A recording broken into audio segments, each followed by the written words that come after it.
President Joe Biden launches his Europe trip at a summit of G7 leaders in Germany, where they will discuss topics such as global economic challenges, infrastructure, the ticking twin time bombs of climate change and energy security, and the continuing conflict in Ukraine.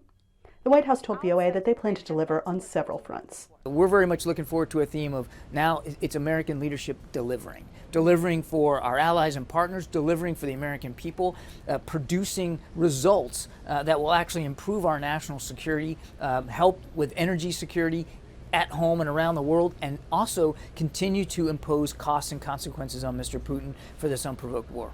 White House officials said the leaders of the 7 wealthy democracies will strive to advance a vision of the world grounded in freedom and openness, and also launch a global infrastructure partnership that appears similar to China's Belt and Road Initiative. Ukrainian President Volodymyr Zelensky is expected to virtually address both summits.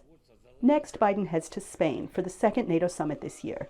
The 30-member security alliance first tried to avert a Russian invasion of Ukraine.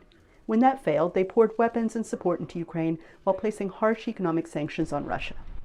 On top of that, NATO watchers say they will try to redefine the purpose of the alliance at this summit. It's a huge agenda. They're also going to be meeting and endorsing what's called a strategic concept. And it's a nerdy technical term, but what the basic point is it's NATO's statement on what it's going to be doing and prioritizing for the next 10, 15 years. A pressing issue at this summit is Sweden and Finland's application to join NATO. They face opposition from NATO member Turkey, which objects to those countries' alleged support of a Kurdish extremist movement. Ankara wants the 2 Nordic nations to bolster their anti-terrorism laws, end a block on arms sales to Turkey, and to extradite certain people, including several Kurdish journalists Turkey alleges are part of the extremist movement. I think that it is a mistake to rule out a compromise with President Erdogan. I could spend 5 minutes indicating those just that I've been involved in. I think it's also a mistake to rule out Erdogan at the last minute, upsetting the apple cart and throwing everything into a crisis. I could spend 5 minutes listing that as well. So the jury is out. This is not the only summit of powerful leaders this month. Leaders of the BRICS bloc of Brazil, Russia, India, China, and South Africa are meeting virtually this week.